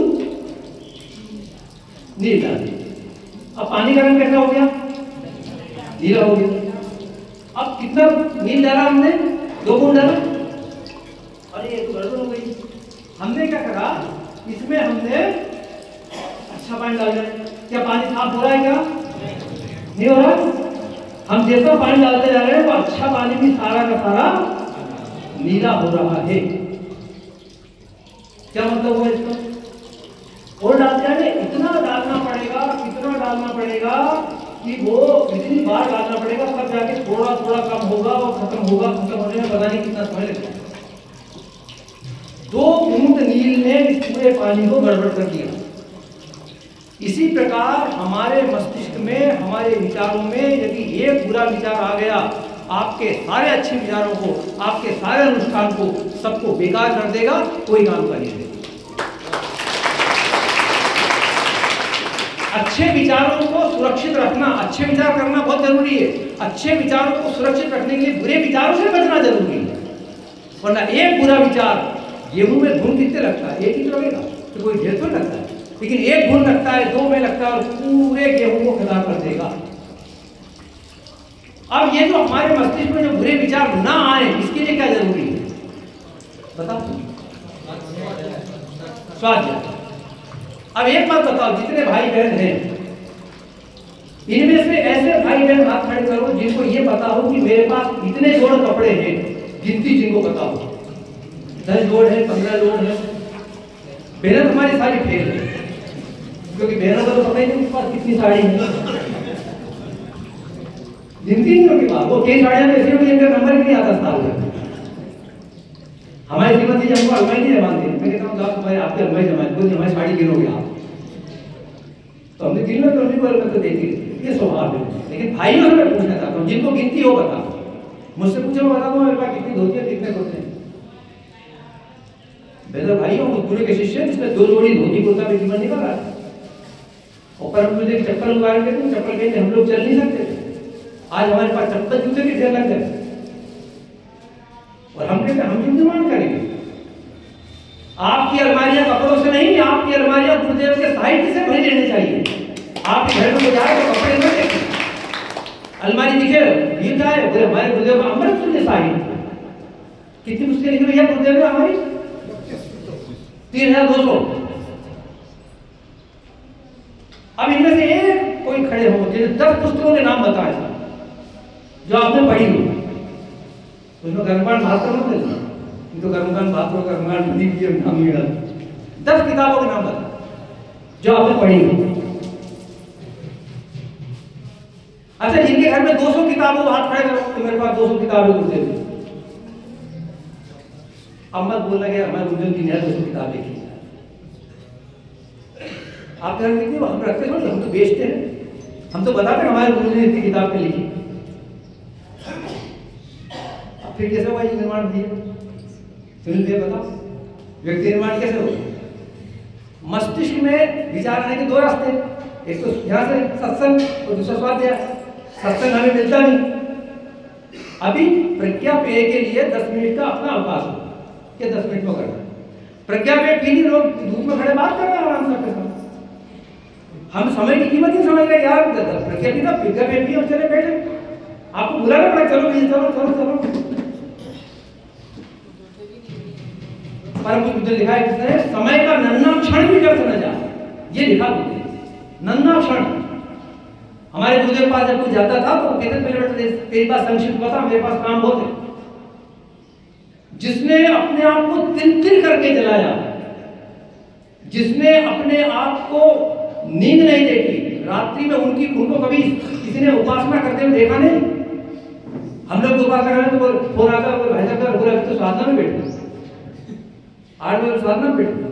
हमारे गुरुदेव को किसी ने देखा नहीं, कब उन्होंने 24 लाख के 24 महापुरुष कर लिए, कब 3200 किताबें लिख दी, 4 वेदों का भाष्य कर दिया, पुराणों का भाष्य कर दिया, नया पुराण लिख दिया, प्रत्येक पुराण, और इतना बड़ा संगठन पूरे देश में खड़ा कर दिया। उस गुरु के शिष्य हैं। तो जब जिस गुरु के शिष्य हम हैं, तो शेर का बच्चा शेर जैसा दिखना चाहिए ना। मैं छोटा होगा तो छोटा कान होंगे, छोटे दांत होंगे, छोटी मूछें होंगी, दिखे तो सही। तो यदि हम निर्माणी है, परम गुरु शिष्य, तो हमें दिखना चाहिए ना, लेकिन निर्माणी है। चाहे हमने धोती कुर्ता पहना हो ना पहना हो, पीले कुर्ते हो ना हो, पेंट शर्ट पहना हो, लोअर पहना हो, कुछ पहना, कैसे आए? जब तक हम नहीं पढ़ेंगे, गुरुदेव का स्वाध्याय नहीं करेंगे, उसका मनन नहीं करेंगे, तब तक नहीं होगा। हम लगाते रहेंगे नारे उस तोतों की तरह से, बात कुछ नहीं बनने वाली। आप बोध और तत्वबोध की साधना किसमें लिखी गुरुदेव ने, कौन सी पुस्तक में लिखी? अब पढ़ी हो तो नहीं, पढ़ी हो तो क्या बताओ। साधना से सिद्धि पुस्तक में लिखा। अपने आप से नित्य प्रश्न पूछे कि मुझे मनुष्य जन्म क्यों मिला, और क्या मुझे जो करना चाहिए मैं कर रहा हूं कि नहीं कर रहा हूं, और जो कर रहा हूं वो सही है कि नहीं। हम करते क्यों? पढ़ी नहीं हम। परम गुरुदेव 1984 में सूक्ष्म कर्म की साधना में गए। उनके गुरु का आदेश था। उन्होंने घोषणा की कि हम जाएंगे सूक्ष्म की साधना में, अब मिलना जुलना बंद। तो लोगों ने कहा हम किनसे मार्गदर्शन प्राप्त करेंगे? तो गुरुदेव ने कहा मैं तुम्हारे बेटे एक पत्र लिख के जाऊंगा, तुम इसको पढ़ना होगा। एक पत्र लिखा, ये फोर साइज पे आगे पीछे जाए, इतना बड़ा 12 करेगा। हमारे गुरुदेव लेखक नहीं थे, लेखक तो बहुत छोटा होता है। हमारे गुरुदेव ऋषि हैं, तपस्वी हैं, अवतारी हैं। उनकी लेखनी तब की लेखनी है, उनकी लेखनी उनके एक शब्द में प्राण है। और जो ऋषि की लेखनी होती है वो हमेशा शाश्वत होती है, वो सनातन होती है। वो उस समय भी प्रासंगिक थी, आज भी प्रासंगिक है, आज से हजारों वर्ष बाद भी प्रासंगिक होगी। यदि गुरु नानक देव जी ने उस समय शब्द लिखे हैं तो वो शब्द उस समय भी प्रासंगिक थे, आज भी है और बाद में रहेंगे। कबीर ने उस समय साखी लिखी है तो उस समय प्रासंगिक थी, आज भी है, बाद में रहेंगे। तुलसीदास जी ने 450 साल पहले रामचरितमानस लिखा, उस समय प्रासंगिक था, आज भी है, वो बाद में रहेगा। ऐसे गुरुदेव ने जो लिखा वो उस समय भी प्रासंगिक था, 40 वर्ष पहले, आज भी प्रासंगिक है, आज भी प्रासंगिक। हम पढ़ते हैं उसमें गुरुदेव ने क्या लिखा है, 10वें पैराग्राफ में लिखते हैं वो 11वें में, कथन का सारांश इतना ही है कि आप नित्य अपनी अंतरात्मा से पूछें, नित्य पूछें। क्या पूछें? जो कर सकते थे उसमें राई रत्ती कमी तो नहीं रही। राई रत्ती कमी लिखा उन्होंने, राई रत्ती कमी नहीं। राई रत्ती सबसे छोटी मां भोगीपुरा देवानंद थी, राई रत्ती मां, उतनी कमी तो नहीं रही। कमी तो नहीं मतलब मैंने पूरी क्षमता से किया कि नहीं किया, अनुशासन में व्यतिरेक तो नहीं हुआ, ये महत्वपूर्ण था। अनुशासन वो नहीं होता है जो कोई दूसरा बता, अनुशासन स्वयं का अनुशासन होता है। हम जाए ट्रैफिक पर खड़े हैं, लाल बत्ती है, चालू है, ट्रैफिक कोई नहीं आ रहा है, लेकिन नहीं मैं रुकू पाया। हम जा रहे हैं, कोई छोटा स्टेशन है अपना चंद्रावतीगंज या दूसरा अजनोद वगैरह और खड़े हैं, पता लगा गाड़ी उस प्लेटफॉर्म पे आई, तो बजाय इसके कि मैं उससे जाऊं फुटओवर ब्रिज से, उन्होंने कहा चलो नीचे जाए चलते, 500 रुपये जुर्माना है उसका, नियम बना हुआ। हम कहीं नहीं गया भाई, समय लगेगा कि मैं इधर से जाऊंगा यार, ऊपर से जाऊंगा। सब लोग जा रहे हैं लेकिन मैं नहीं जाऊंगा, मैं ऊपर से जाऊंगा। लोग कहेंगे ये क्यों जा रहा है, तब लोग कहेंगे भैया गाय जुड़ा हुआ है, चाहे हमने कुछ पेंट शर्ट पहने होता। मैं जाऊं बाजार में और सब्जी लेने, और सब्जी वाला वो पॉलीथीन, सिंगल यूज पॉलीथीन पर 1 जुलाई 2022 से सरकार ने कानून बनाया, वो प्रतिबंधित है। बिक रही वो अलग विषय, लोग खरीद रहे हैं वो अलग विषय, लेकिन सरकार का कानून है और हमारे संकल्प में लिखा है मर्यादाओं को पालेंगे, वर्जनाओं से बचेंगे, नागरिक कर्तव्यों का पालन करेंगे। तो नागरिक कर्तव्य क्या है? नागरिक कर्तव्य वो जो हमारा देश का संविधान कहता है, जो हमारी सरकार ने कानून बनाया उसको मुझे पालन करना है। कोई विदेश में कानून थोड़ी है, थोड़ी है, हमारे देश के लोगों ने बनाया है, पास किया संसद ने। मैं जाऊं बाजार में, नहीं बाजार में गए, पता लगा बहुत अच्छे अमरूद आए, लेकिन थैली लाना भूल गया। अमरूद बहुत अच्छे हैं, ताजे हैं, देसी हैं, पता लगा लोगों की भीड़ लगी हुई। सीताफल आए बहुत अच्छे, हमारे इंदौर में जब आते हैं और सीताफल आए तो इधर ले जाते लोग मार्केट से, तो सुबह भीड़ लग जाती है लोगों के लिए, जल्दी जल्दी फिर बाद में बैठते हैं कच्चे वाले। तो घर जाऊंगा खेलने लगते तो सीताफल बिक जाएंगे, बिक जाए तो बिक जाए, लेकिन लेऊंगा तो कपड़े की थैली में लेऊंगा। ये युग निर्माणी के अंदर जब तक बात नहीं आएगी तब तक हमारा नारा लगाना बेकार। पहचान क्या हमारी यार युग निर्माणी, यही तो पहचान हमारी, आदर्शों पर चलने वाला, जो आदर्शों के लिए सिद्धांतों के लिए कष्ट कठिनाई उठाने को तैयार हो, वो है उसको कहने का निवेदन ये है। इसमें हमें एक और देखिए खेल और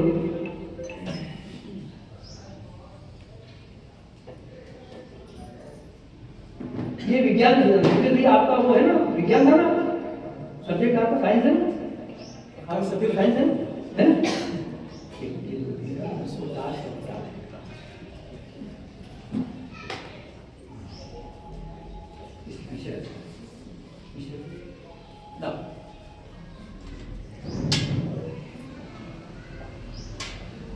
ये विज्ञान का प्रयोग है।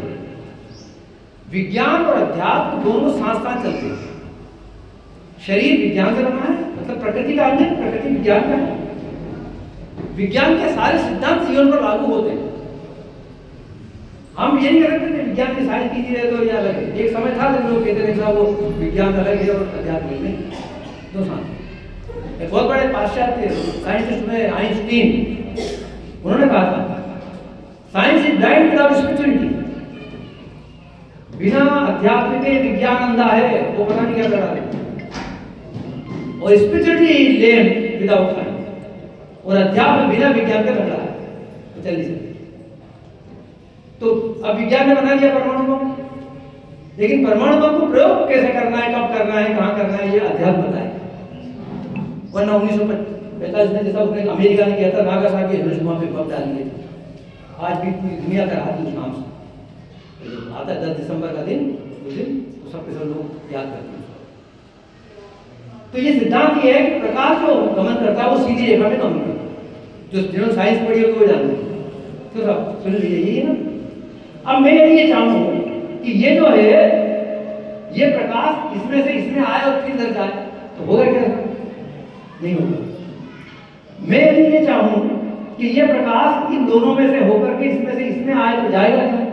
ठीक है, ये तभी जाएगा जब ये तीनों एक सीध में होंगे। तो यदि तीनों एक सीध में नहीं है तो प्रकाश, क्योंकि प्रकाश सीधा ही चलता है।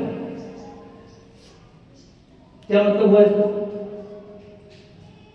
इसका मतलब ये हुआ भैया कि जो तीन चीजें हैं, ये है वाणी, ये है कर्म और ये है मन।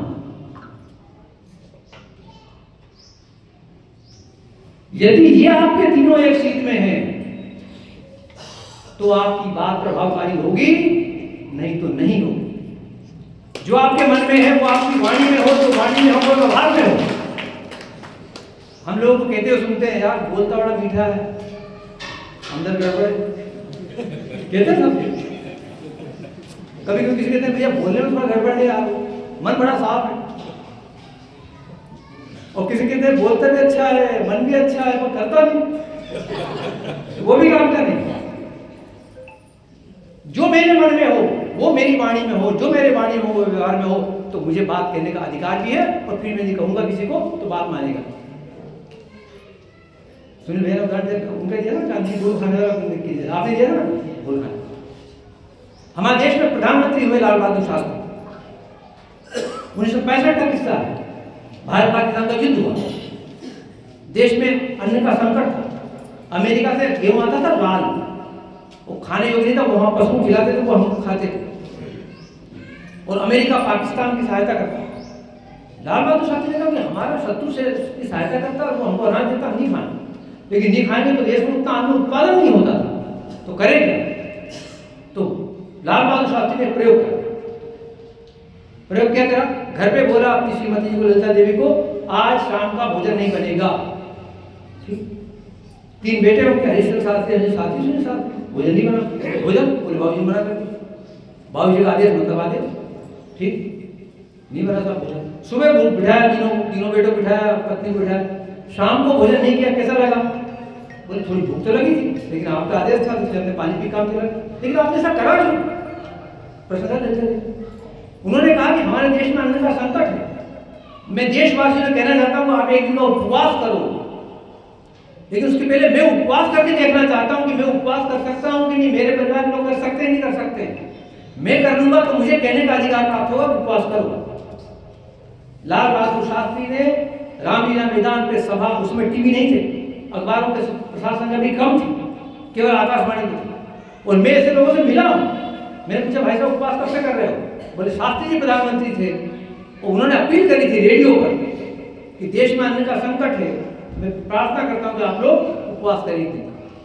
तब से मैं कर रहा हूं। तो वाणी का प्रभाव तब होता है जब आप स्वयं अपने ऊपर कर लें उसे, तब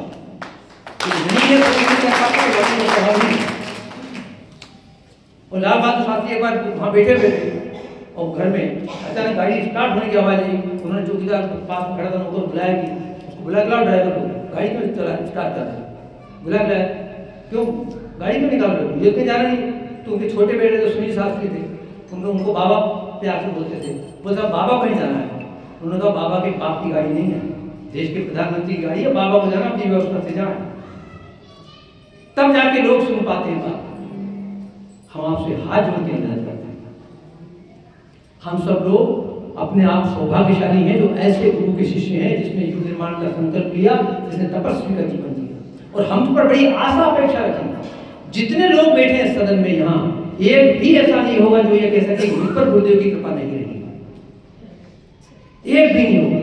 कि हमारे हिरालाल भाई बैठे हैं, हिरालाल भाई से एक बार बात हुई, एक संकट आया बहुत बड़ा, इनके बेटे का स्वास्थ्य खराब हो गया और बेटे को लेकर बड़ौदा जाना पड़ा इनको।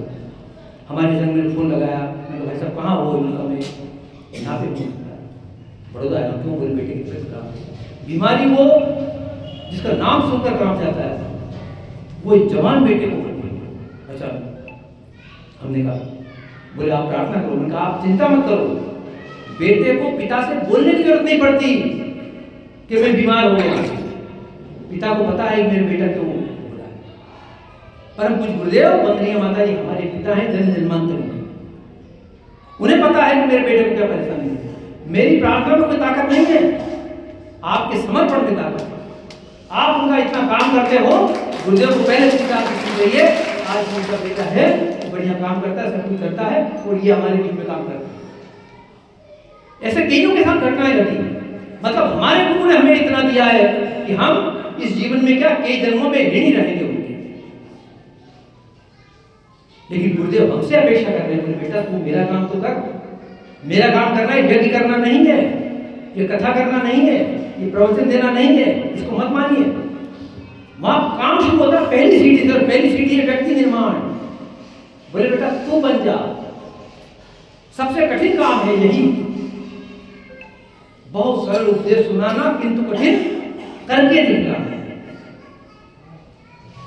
तो निवेदन ये है हमारा, हम अपने से शुरुआत करें, अपने आप को बनाने का प्रयास करें, अपने आप के अपने दोषों को ढूंढें। और देखो हम सब साधारण मनुष्य, मैं कोई अलग नहीं हूं आपसे, जो सामान्य आप भी है मैं भी हूं, मेरे अंदर भी दोष है। मैं नहीं कहता हूं कि मैं पूरी तरह निर्दोष निष्कलंक नहीं, हो नहीं सकता। निर्दोष निष्कलंक केवल हमारे गुरुदेव हैं, बस परमात्मा है, क्योंकि परमात्मा ने उनको इसी काम के लिए भेजा।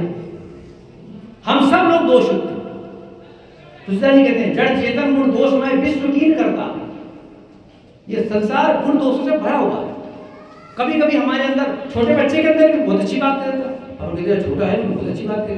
कभी कभी बूढ़ा आदमी भी ऐसी बात करता है, इनसे तो उम्मीद नहीं थी यार ऐसी बात करती। तो कब कौन सा गुण प्रकट हो जाएगा, कब कौन सा दोष प्रकट हो जाएगा, नहीं।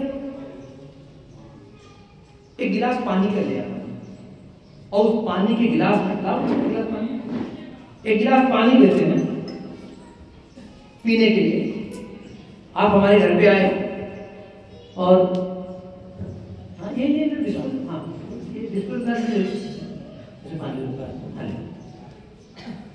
और उस पानी में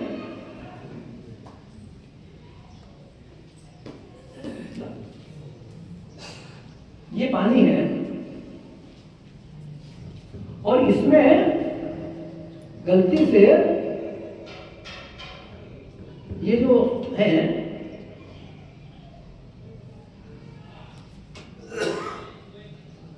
ये फूल के दो पंखुड़े गिर गए, ये वो कंकर गिर गया और आप आए घर में और मैं ट्रे में लेकर आए, मेरी जगह नहीं पड़ी, आपकी पड़ गई, तो आप इस पानी को पिए ना? नहीं पियोगे? क्यों नहीं पियोगे आप? कचरा, कितना कचरा? थोड़ा सा कचरा, ज्यादा नहीं, मना कर दो नहीं पिएंगे आप। अच्छा, और मैं भी सब कुछ पढ़ूंगा, गलती हो गई, चल दूसरा मान ला, और जो कोई लाए होगा मैं श्रीमती को ऐसा मान लिया, ध्यान नहीं रखते हैं, ऐसा करते हैं। अच्छा, अब मैं गया भैया के यहाँ, ये खेत पे थे, प्यास लगी मुझे, ये सुनील भैया क्या गया वहां हुआ था, मैंने कहा प्यास लगी है मुझे, लाओ अभी चलो, इन्हें मोटर चलाए कुएं में से पानी निकाले। अब कुएं में तो बहुत सारा कचरा पड़ा, तो सब कचरा नहीं, कंकर है, पत्थर है, मिट्टी है, कोई जाके मर गया, वो पानी में पीऊंगा नहीं पीऊंगा, सब पीते हैं, वो पानी क्यों पी रहे हैं और ये पानी क्यों नहीं पी रहे हैं, बताओ। इस पानी में केवल 2 फूल की पंखुड़ी गिरी, एक कंकर पड़ा है, इसको नहीं पी रहे हैं, वो जो पानी कुएं में है, वो जो अभी मोटर से निकाल के दिया, उस पानी को पी रहा है, उसमें कोई आपत्ति नहीं, क्योंकि उस गिलास में पानी नहीं है, उसमें कचरा नहीं है, लेकिन अंदर तो है कचरा, अंदर का मेरे को फिर पूरा कुआं साफ करो, फिर कुआं पानी तुम्हारा कुआं पे कर दो, ऐसा करते क्या कि तो आपके कुएं में गंदगी पड़ी है, तो नहीं। कारण ये है उस कुएं के अंदर एक निर्मल जल की धारा कहीं से आ रही है निरंतर, और वो जो निर्मल जल की धारा आ रही है, वो निर्मल जल की धारा सारे के सारे कचरे को नीचे बिठा देती है। इसी प्रकार हमारे मस्तिष्क में बुरे विचार भरे पड़े हैं, उनको पावड़े से गेती से साफ नहीं कर सकते कि झाड़ू लेके सब साफ कर दो एक बार, अच्छा क्लीन, और फिर अच्छे विचार भर दो, गुरुदेव के संभव ही नहीं है। वो बुरे विचार तो रहेंगे, लेकिन गुरुदेव के विचारों की गंगोत्री निरंतर प्रवाहित होने दो, तो वो जो बुरे विचार है वो धीरे धीरे तब जाएंगे, नीचे प्रकट नहीं होंगे, ना आपकी भाषा में प्रकट होंगे, ना व्यवहार में प्रकट होंगे, और ना कहीं मन में आएंगे। क्यों? क्योंकि आपने गुरुदेव की विचारों की गंगोत्री की धारा छोड़ रखी है। तो गुरुदेव के विचारों की गंगोत्री की धारा नित्य जाने दो, उसमें नित्य एक भी दिन का नागा मत करो। एक दिन झाड़ू नहीं लगाते, घर में तो गंदगी हो जाती है, एक दिन नहाते नहीं है तो अच्छा नहीं लगता है, एक दिन भोजन नहीं करते हैं तो अच्छा नहीं लगता है, तो फिर एक दिन स्वाध्याय नहीं करेंगे तो अच्छा कैसे लग रहा है? जिसके लिए परम गुरुदेव ने अपने आप को तपाया, वो ऐसा अमृत तुल्य साहित्य लेके गए, और हम उनके बेटे बेटी कहलाने वाले, हम पढ़ नहीं रहे हैं उनको, तो हमसे बड़ा दुर्भाग्यशाली कौन होगा? बताओ क्यों भैया? तो पढ़ना चाहिए नहीं पढ़ना चाहिए, बोलो तो सही यार। अच्छा, अभी तक क्यों नहीं पढ़ रहे, इसका कोई कारण तो बताओ। क्यों पता तो लगेगा, इसलिए नहीं पढ़ रहे हम, क्या बात है? कोई तो बताओ कि ये कारण है इसलिए नहीं पढ़ रहे यार। भाषा कठिन है, गुरुदेव समय नहीं मिलता है क्या, या महंगी किताब है क्या? निवेदन ये है कि ये हम जब तक नहीं करेंगे तब तक हम केवल इस प्रकार का वो करते रहेंगे। हम परम पूज्य गुरुदेव परम वंदनीय माता जी की जन्म शताब्दी आ रही, तो अखंड दीपक की जन्म शताब्दी आ रही, उसको ही मनाना है, तो अपने आप को समर्पित करें, उनके सामने खड़े हो और एक प्रार्थना करो। आप कुछ मत मांगो गुरुदेव से, आप केवल एक बात कहो, हे गुरुदेव मैं आपका योग्य शिष्य बन जाऊं, मैं आपका ऐसा शिष्य बन जाऊं जिस पर आप गर्व करें। पिता को प्रसन्नता तब होती है जब बेटा अनुशासन मानता है। बेटा नौकरी न करे कोई फर्क नहीं पड़ता, बेटा कोई दूसरा काम न करे, बेटा कहना मानता है, बस पिता को उसमें प्रसन्नता हो जाती है। अपने गुरुदेव से गुलाम हो जाए। आप कुछ मत मांगिए, माता पिता को बोलने की जरूरत नहीं पड़ती मेरे लिए आके दो। बच्चा बोलता है मेरे लिए कपड़े ला के दो, मुझे किताब ला के दो, नहीं बोलते। हमारे वो माता पिता है जन के, हमें बोलने की आवश्यकता नहीं, उनको सब पता हो, तो घड़घड़वासी अंतर की बात जानते हैं। कई किस्से हैं शांति के। एक बार एक हमारे परिजन से बीमार पड़ गए, वहां कमरे में सो रहे, अकेले में लेटे हुए, और सोच रहे गुरुदेव को पता नहीं तो होता मालूम पड़ जाता गुरुदेव आते, ऐसा सोचा गुरुदेव आ गए और गुस्से पे हाथ फेरा, बोले बेटा मुझे सब पता है कि कहाँ क्या हो रहा है, लेकिन बेटा हमारे पास काम होते। उसने वो खड़ा बैठा हो गया, गुरुदेव क्षमा कर। इतने तो हमारे नहीं जानते हैं, हमें नहीं पता मेरे बेटे को क्या जरूरत है, कब क्या जरूरत है। हमारे सुनील भैया ने प्रण कर लिया जब तक चिन्मय भैया नहीं आएंगे इतना आशीर्वाद रखूंगा, ये तो कराऊंगी नहीं। गुरुदेव को सुनना पड़ी, 3 साल की परीक्षा ली और 3 साल बाद आके चिन्मय भैया को आना पड़ा, क्योंकि अपने हाथ से उनका आशीर्वाद तोड़वाया और पकड़ पर कैसे लगता है स्थापना। संकल्प में बहुत बड़ी शक्ति होती है और जब संकल्प हम लेते हैं तो संकल्प को पूरा करवाने की जिम्मेदारी गुरुदेव की होती है। आप संकल्प लेके देखो, संकल्प को पूरा कर, संकल्प भक्त लेता है, पूरा भगवान करता है। अर्जुन ने संकल्प ले लिया, अभिमन्यु का वध हो गया। कल किसने मारा, किसके कारण बोल, जयद्रथ के कारण। कल सूर्यास्त के पहले जयद्रथ का वध कर दूंगा। कृष्ण भगवान अगर नहीं कर पाए तो अपने आप को अग्नि में समर्पित कर दूंगा। भगवान को चिंता हुई, किसने से ले लिया, अब काम तो मुझे करना पड़ेगा। जयद्रथ निकलेगा ही नहीं कल घर में से बाहर, सूर्यास्त के पहले तक करूंगा क्या। भगवान ने सारी व्यवस्था बनाई, अर्जुन को पता भी नहीं चला, योग माया को बुलाया, तुम आओ और कल सूर्यास्त के पहले सूर्यास्त कर देना। नकली माया का बादल छा देना, ऐसा कि लगे कि असली है, आसमान दिखे, ताकि वो जयद्रथ निकल आए। और फिर उसमें भी पेश था कि जयद्रथ के पिता थे ब्रदर, उन्होंने तपस्या कर रहे थे, उन्होंने वो दिया था वरदान कि जो मेरे बेटे का शीश काटेगा, जैसे ही उसका सिर धरती पे गिरेगा, उसके काटने वाले का सिर के 2 टुकड़े हो जाएंगे, कि ये मार भी देगा अगर जयद्रथ को तो ये मर जाएगा। तो फिर योग माया को बुलाया कि जैसे सिर काटे तुम तत्काल इसका सिर उस तीर सहित ले जाना और ब्रदर की गोदी में डालना, तो ब्रदर मर जाए, ये भी बचा गया। भक्त संकल्प करता है, शिष्य संकल्प करता है, पूरा करवाने की जिम्मेदारी गुरु की होती है, भगवान की। लेकिन आप सच्चे मन से करो तो सही। निवेदन ये है, अपने घर में जितना साहित्य है आप अपने काम में से करो नहीं करो। हमारे गुरुदेव ने कैसे 24 घंटे में इतना काम कर लिया, उनके बाद समझ नहीं था ना कैसे कर लिया। तो जैसे उन्होंने किया अपन भी करें, और एक एक क्षण का सदुपयोग करें, एक एक क्षण हमारा वो जाना चाहिए कि नहीं यार ये तो करना है, तब जाके हम कर पाएंगे, नहीं तो नहीं कर पाएंगे। हम पूछ सकते हो, अच्छा एक बात बताओ ईमानदारी के साथ, अपने में से कितने हैं शांति में, कितने लोग गए, हाथ खड़ा करो, जो 9 दिन की साधना, 9 दिन की साधना में जो गए, जो 9 दिन के सत्र में गए, 9 दिन का सत्र जिन्होंने किया, ठीक, हाथ नीचे। अच्छा अब ये बताओ, अच्छा वैसे शांति में गए वैसे कितने लोग हैं, जो सभी लोग गए 9 सत्र में नहीं गए, वैसे गए शांति में घूमने गए, वो कितने लोग हैं। अब 9 दिन वाले हाथ खड़े करना, ठीक। अच्छा शांति में दिनचर्या क्या रहती है अपनी,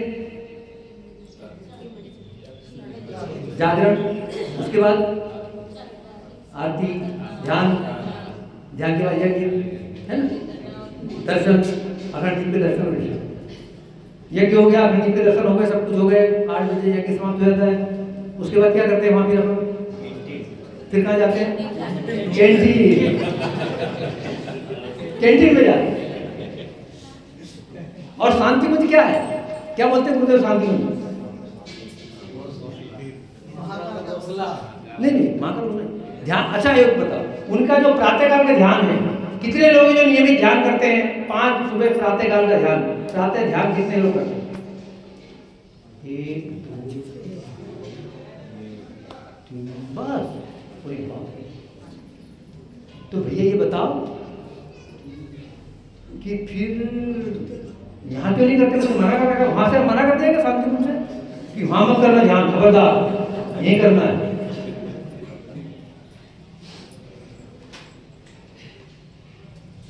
हम बदलेंगे क्यों साहब, हम सुधरेंगे, काय से सुधर जाएंगे, काय से सुधर जाएंगे। विज्ञान का चमत्कार है, विज्ञान के कारण हम परम गुरुदेव की वाणी को सुन पाते हैं, वरना आज ना विवेकानंद की वाणी को सुन पाते हैं, ना गुरु नानक देव की वाणी को सुन पाते हैं, ना कबीर की वाणी सुन पाते हैं, ना तुलसीदास सुन पाते हैं। तो उस समय विज्ञान इतना उन्नत नहीं था, तो हमें उस विज्ञान की उन्नति का फायदा लाभ उठाना चाहिए और गुरुदेव की सुनना चाहिए अमृत वाणी। गुरुदेव स्वयं अपने मुंह से बुखार से गायत्री मंत्र बोलते हैं 12 बार, तो निर्देश देते और हम करेंगे ध्यान, वहां तो करेंगे, ध्यान करेंगे। परिवर्तन कैसे होगा, हमारे अंदर विचारों परिवर्तन कहां से आएगा, जब हम वहां बैठे, वहां बोलते हैं गुरुदेव दिव्य साधना लो, जैसे गुरुदेव 12 बार मंत्र समाप्त होते हैं और बोलते दिव्य साधना लो, गंगा की गोद, हिमालय की छाया, सप्तऋषियों की तपस्या, यही बोलते ना। तो दिव्य साधना लोक में खड़े हैं हम शांति कुंज में, और दिव्य साधना लोक में भी 8 बजे यज्ञ समाप्त हुआ और हमारे पांव कैंटीन में उठते हैं। तो फिर वो तो दिव्य साधना लोक है, ये तो दूसरा लोक है। यहाँ तो फिर हमारे पांव, यहाँ तो हमारा ऊपर नियंत्रण नहीं रहेगा। बहनों भाइयों, बड़ी विनम्रता के साथ निवेदन करना चाहते हैं कि अपने अंदर यदि वास्तव में परम पूज्य गुरुदेव के बेटे बेटी, उनके शिष्य कहलाना चाहते हो, और ये चाहते हो कि आप परम पूज्य गुरुदेव के माता जी के लाडले बने, तो अपने को संकल्पशील, व्रतशील बनाए। बिना व्रतशील व्यक्ति का जीवन किसी काम का जीवन नहीं। जिन्होंने भी इतिहास में जिनके नाम लिखे वो व्रतशील लोग हुए। व्रत अपने अंदर निर्धारण कीजिए, मुझे व्रत करना है, ये लेना। और व्रत का मतलब ये नहीं होता है जो हमने बिगाड़ रखा है। आप में से कितने भाई बहन जो एकादशी का व्रत करते हैं? हाथ खड़े करो। ठीक है, हाथ खड़े करो। एकादशी के दिन बनता क्या है?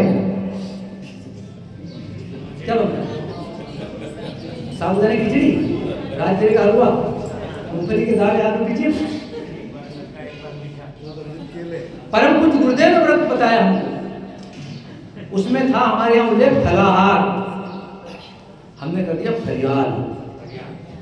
आरती बदल दिया, तो फलाहार थोड़ी, हम तो फरियाल करते, फरियाल सब चलता है। इस जीव को स्वाद देना बोला। आज के दिन ना नमक नहीं खाते, सेंधा नमक खाते, वो नमक इस जीव को चाहिए। उस दिन फलाहार का है, मतलब फल का आहार जैसा भगवान ने बना दिया वही ग्रहण करूंगा। हमने अपनी बुद्धि लगाई उसमें दिमाग। आज भी लाल मिर्ची की हरी मिर्ची खा, मिर्ची जीव को चाहिए, कोई मतलब नहीं उसको। एकादशी नाम क्यों दिया? 10 इंद्रियां हैं और 11वां मन है। उस दिन एकादशी उनका नियंत्रण करेंगे। आज तुम्हारे कहने पे नहीं, आज मेरे कहने पे चलना पड़ेगा।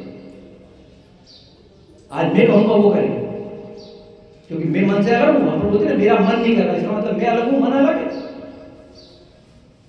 तो आज तुम्हारे कहने पे नहीं, आज मेरे कहने पे चलना पड़ेगा। आज में कोई नमक नहीं, कोई मिर्ची नहीं, आज केवल फलाहार करना पड़ेगा, जैसा भगवान ने फल दिया वो करना पड़ेगा। तब एकादशी होती है।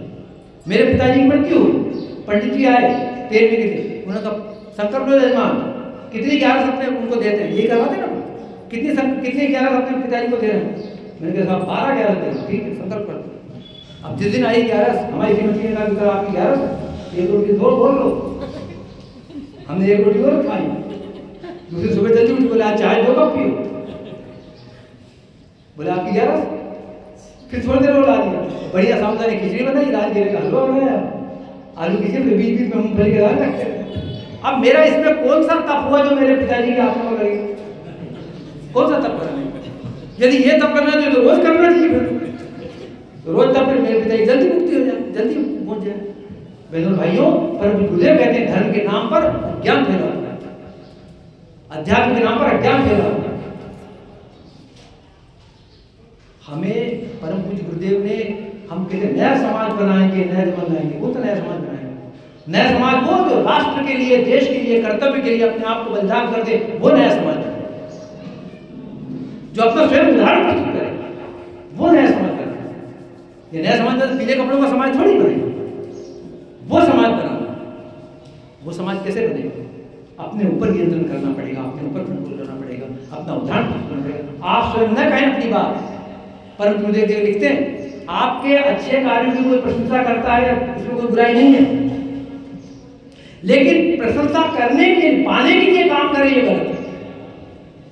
ये काम करूं इसलिए प्रशंसा मिलेगी, प्रशंसा करने करने दो, लेकिन आप प्रशंसा के लिए लोग क्या कहते हैं इस पर ध्यान मत दो। आप ये देखो कि जो करने योग्य था वो बन पड़ा नहीं बन पड़ा। जिन्होंने भी कठिन काम के समाज में उपहास उपेक्षा हुई, तो निवेदन ये है कि अब अपने ऊपर इस प्रकार का नियंत्रण रखें और करें क्यों ना। उसमें गुरुदेव एक जगह लिखते हैं, अनुशासन में व्यतिरेक तो नहीं हुआ, और एक जगह लिखते हैं गुरुदेव आलस्य और प्रमाद को चुपके से आपके अंदर कहीं घुस पड़ने का अवसर तो नहीं मिल गया। एक तो होता आलस्य, आलस्य को समझते सब, समझते सब आलस्य। प्रमाद समझते क्या? प्रमाद किसे कहते हैं बताओ? प्रमाद किसी ने नहीं आया? अब प्रमाद बताओ। प्रमाद ये है, एक खिलौना है, आज तो सब लोग लेके घूमते हैं ये खिलौना। और ये खिलौना ऐसा है आकर्षण, ऐसा कहते हैं कि नकली चीज होती है ना, नकली चीज ज्यादा चमक, नकली सोना ज्यादा चमक। तो ये खिलौना क्या है, खिलौना अपन ले लिए। अब ये आया का किस लिए आया था? भैया कोई बैठा है मेरा, दूर से बात कर लो। तो शुरू में कीपैड वाला मोबाइल आया था, तो बात कर लो उससे, देख लो ठीक है, इसके लिए आया। फिर इसमें नए फीचर जुड़े और बहुत सारे, बोले फोटो भी दिख जाएगा, अमेरिका बैठा अमेरिका वाले से बात कर लो, ठीक है। फोटो यहाँ से भेज भी सकते हैं, बोले वो 1000 किलोमीटर दूर में बैठा, उससे सामने आमने सामने बात भी कर लेंगे यार, वो भी हो गया, वीडियो कॉलिंग भी होने लगे, बढ़िया सा रिकॉर्ड भी करो, सब कुछ करो। लेकिन मुख्य उद्देश्य उसका था बात करना, संवाद करना। अब दूसरी चीज अपने वो नया आ गया, व्हाट्सएप नाम का, फेसबुक आ गई, इसमें इंस्टाग्राम आ गया। हम लगे तो कोई भी चीज़ है तुमने कहा यार व्हाट्सएप पे डालो, और व्हाट्सएप पे आया तो उसको पढ़ो, फिर ग्रुप बनने लगे, लोग अपने बनाने लगे, अब पढ़ने लगा, हमारी इंग्लिश बनने लगी। अब हमें करना था उपासना, 1 मिनट देख लेते हैं क्या आया आज, आप देखने का आपको पता ही चला कब 10 मिनट के आधे घंटे हो गया, हमारे 5 मिनट पढ़ा। ये प्रमाण है, जिस कार्य में मन नहीं लगाना चाहिए उसमें मन लगाना, उसका नाम प्रमाण। हमें विचार करना चाहिए मैं क्या कर रहा हूं, तो हमें करना चाहिए। तो निवेदन ये है कि आलस्य प्रमाद को चुपके से, ये चुपके से आते हैं, पता नहीं लगता आपको कब आलस्य आ गया कब प्रमाद आ गया, चुपके से आता है। इससे सावधान रहना बहुत जरूरी है, उसके लिए अपने ऊपर नियंत्रण सावधान रखना जरूरी है। मैं इसका उपयोग करूंगा, कब करूंगा, कितना करूंगा, ये मुझे आना चाहिए, क्योंकि हम युग निर्माण ही है। और चौथा है अपने कृत्यों को दूसरों से अधिक समझने की अहमता। कहीं हम में छल रूप पे सवार तो नहीं हो गई, मैं ज़्यादा अच्छा बोल सकता हूँ, मैं ज़्यादा अच्छा समझा सकता हूँ, मैं अच्छा गा सकता हूँ, मैं अच्छा प्रवचन कर सकता हूँ, मैं अच्छा कथा कर सकता हूँ, ये सब वो तो नहीं आ गया अंतर। हमारा प्रत्येक कार्य, क्योंकि हमने जैसा प्रारंभ में निवेदन किया, हम परम पूज्य गुरुदेव के तप से प्रकाशित लोग हैं। जिस दिन वहाँ की तपधारा, ये बिजली जो जलती है, ये किसी कहीं से पावर सेंटर से आ रही है। अपन ने स्विच बंद किया, सारे पंखे बंद, सारे बल्ब बंद। ऐसे जिस दिन गुरुदेव वहां से खटका बंद हुआ, हम सब बंद। हमारा अपना कुछ भी नहीं, हमारा अपना कोई तप है क्या? कोई तप नहीं अपना। निवेदन ये है, अब एक बात बताओ, अब काम की बात करते हैं, संभाल के ले जाते हैं। इतने सब बातें करी, एक आखिरी का प्रयोग वो दिखाते हैं आपको, समझाते हैं वो, और उसके बाद में अपनी बात को समाप्त करते हैं।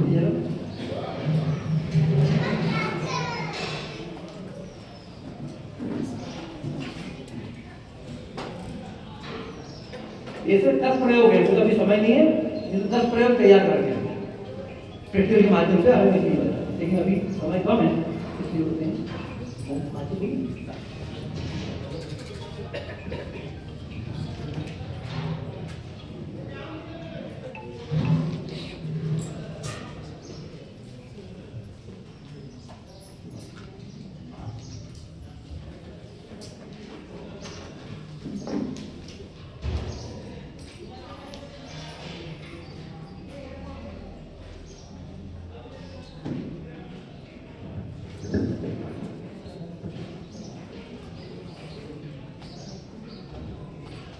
ये देखिए,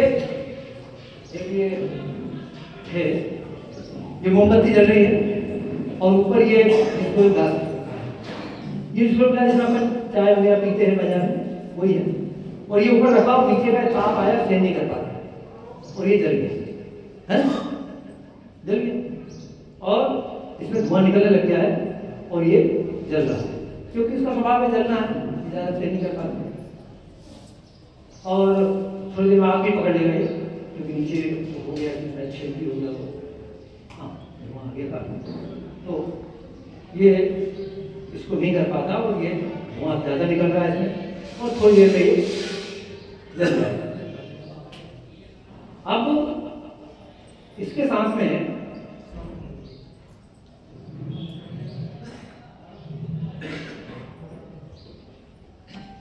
तो ये क्यों चल रहा है, ये इससे चल रहा है कि ये इसका जो वो है कागज का जो जलने का जो नाम जिसको बोलते हैं, वो उसको सहन नहीं कर पाने के कारण ये जल जाता है। और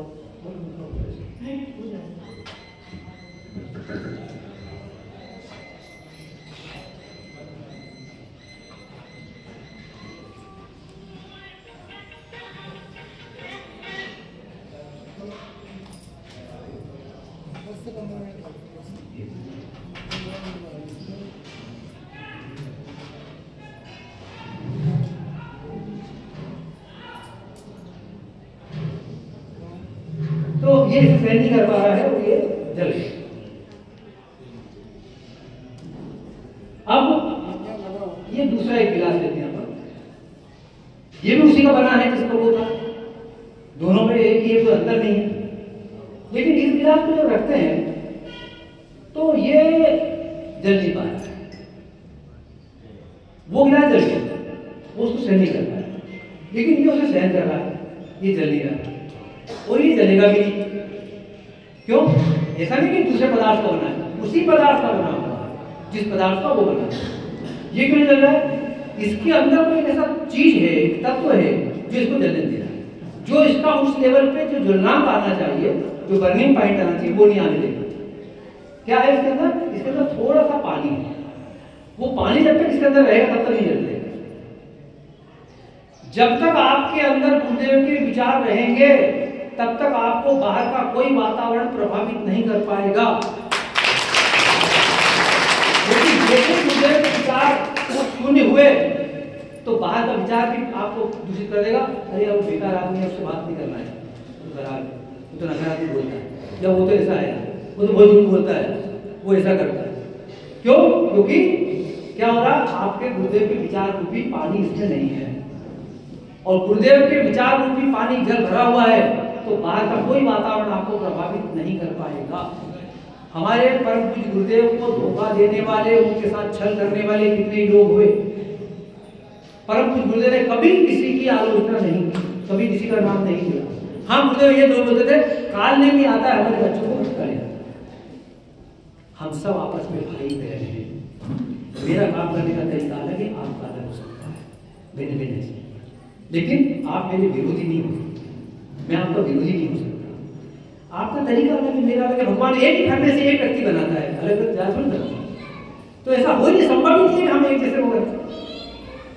बहुत सारे विषयों पर मेरी पत्नी से मेरे विचार नहीं मिलते, आपके भी नहीं मिलते। बहुत सारे विषय, हमारी धर्मपत्नी बहुत अच्छी, मैं प्रशंसा करता हूँ, मैंने कोई पुण्य कर्म किया, मुझे किसी धर्मपत्नी नहीं, लेकिन कुछ विषयों में हम उनसे मतभेद नहीं, कुछ विषयों में वो हमसे सहमत नहीं। हमारा बेटा बहुत अच्छा, लेकिन कुछ विषयों में हम उनसे सहमत नहीं, वो हमसे सहमत नहीं, लेकिन बढ़िया देखिए, मैं कभी मेरे बेटे की बाहर बुराई नहीं करता, मैं मेरे पत्नी की कभी बुराई नहीं करता, हमारी श्रीमती की कभी बाहर बुराई नहीं करता। तो जब मैं अपने परिवार की बुराई नहीं करता हूँ तो मैं अपने भाई बहनों की आपस में क्यों बुराई करूँगा? हमारा वैदिक परिवार है ना, तो परिवार को क्या यही तो हुआ ना। मैं मेरी बेटी बुराई करता हूँ कभी, वो बहू आई है ये मेरे परिवार की, लेकिन अरे वो तो क्या बताऊं, जैसा बोलते थे ना बहू के लिए है? हमारी बेटी 8 बजे उठेगी तो बोले बढ़िया, कोई बात नहीं होगा, अभी वो रात को देर तक रहेगी, और बहू 6 बजे उठेगी तो बोले इतनी देर से उठी, क्योंकि वो बहू है। लेकिन अच्छे परिवार में कभी नहीं होता ऐसा, और कम से कम गुरुदेव से जुड़े हुए अच्छे विचार वाले परिवार को नहीं होता। हमारा आपसे हाथ जोड़ के निवेदन है, हमारे आपस में हम लोगों में मतभेद हो सकता है, स्वाभाविक है, कार्य करने में भिन्नता हो सकती है, कभी किसी की पीठ पीछे कभी किसी की निंदा न करें। और निंदा ऐसा रस है, एक बार करने लग जाएंगे पता नहीं चलेगा कहां से कहां निकल जाएंगे। जो आपको बात पसंद नहीं है उनको बोल दो अकेले में जाकर के, भाई साहब जी आपकी पसंद नहीं, दीदी ये बात आपकी ठीक नहीं है, बस खत्म। लेकिन बात दीदी की और मैं भाई साहब को बोल रहा हूँ कि भाई साहब वो दीदी ऐसा करती है, तो भाई साहब दीदी की बात है, भाई साहब को बोलो, मैं दीदी को बोल दूँ, खत्म। ऐसा करें अपन, अच्छा लगेगा। देखिए अब चूंकि वो पानी खत्म हो गया इसलिए जलने लगा, तो जैसे विचार खत्म हुए तो जलने लग गया, जब तक उसके अंदर पानी था तब तक नहीं जला, पानी खत्म हुआ जलने लगा। ठीक है, तो ये निवेदन ये कर रहे थे। आइए अपने आप के भाग्य को सराहें, परम गुरुदेव के को माने, और अपना जीवन जितना बचा है, अपने को पता नहीं किसी को हमारा जीवन कितना शेष है। अपन रोज आए पढ़ते अखबार में समाचार, कोई भोजन करते करते घास खाता है, खत्म हो जाता है, गाड़ी पर बैठते बैठते चला जाता है, कोई कहाँ चला जाता है, कोई कहाँ चला जाता है, कोई सोते सोते रह जाता है। हमारे जीवन की एक एक सांस, हमारे जीवन का एक एक क्षण अब निर्माण के लिए हो, व्यक्ति निर्माण के लिए हो। तो व्यक्ति निर्माण की बात आती है तो पहले मेरे निर्माण के लिए हो। मैं रोज चिंतन करूं मेरे अंदर अच्छे विचारों का प्रेषण हो रहा है कि नहीं हो रहा है, मेरे अंदर कोई बुरे विचार तो नहीं आ रहे।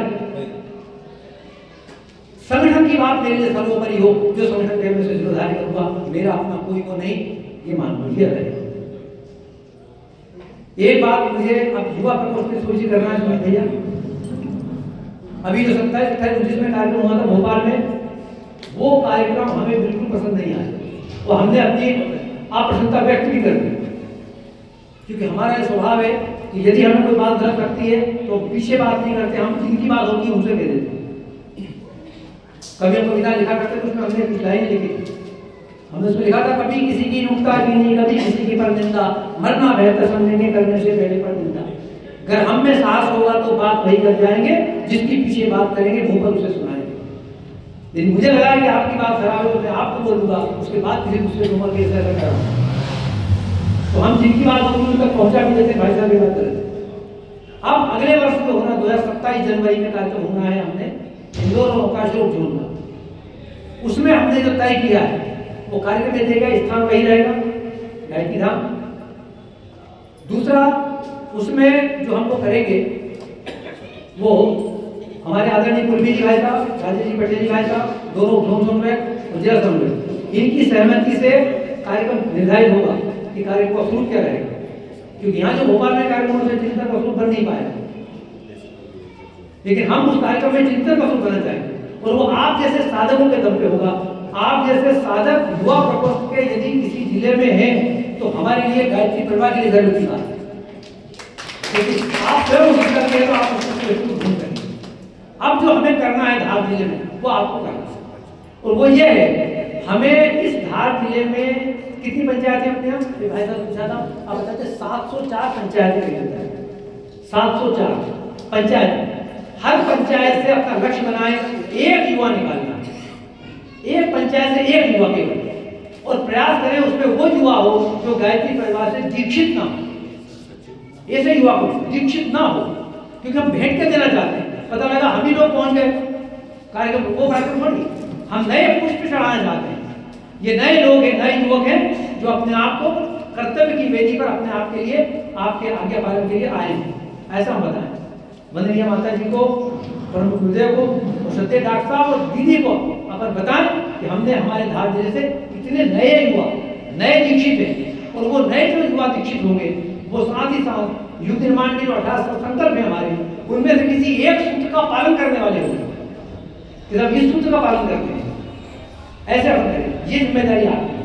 तो ऐसे युवाओं का जल्दी आप करेंगे, आप 1 महीने के अंदर इनको चिन्हित कर लीजिए, हर तहसील में उनको बोल दीजिए अपने जो आपके सहयोजक कि भैया अपनी पंचायत से नाम निकालना, और एक तहसील से, एक पंचायत से एक, हो सकता है कोई पंचायत छूट जाए लेकिन लक्ष्य करेगा ना कि भाई पंचायत, ठीक, ये काम करना है। दूसरा भाई साहब ने विश्वकर्मा भाई साहब हमारे, उन्होंने अखंड ज्योति निर्माण का बोला, अखंड ज्योति पत्रिका के लिए क्या करना है। हमारा निवेदन ये है कि पत्रिका के सदस्य बनाना कठिन काम नहीं है।